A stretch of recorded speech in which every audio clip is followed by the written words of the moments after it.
Olar beynimizde. Kırılıp yarışlar Gerçekten oynasam ben size maşın alacağım. Bağlı maşınla da beynimizini alacağım. Gelin istiklalde.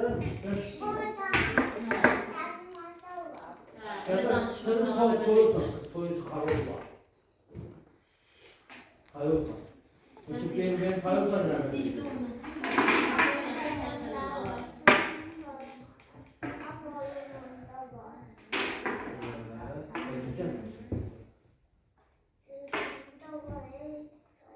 Mikron yiyecek mi?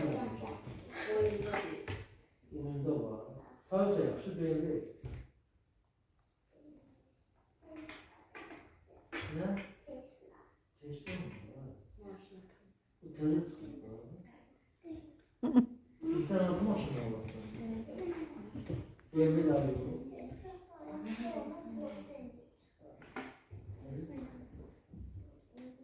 Gel işte mesela. Mesela halledersen geçecek. Dikkatle ciddi Gel. oynasan onda yok.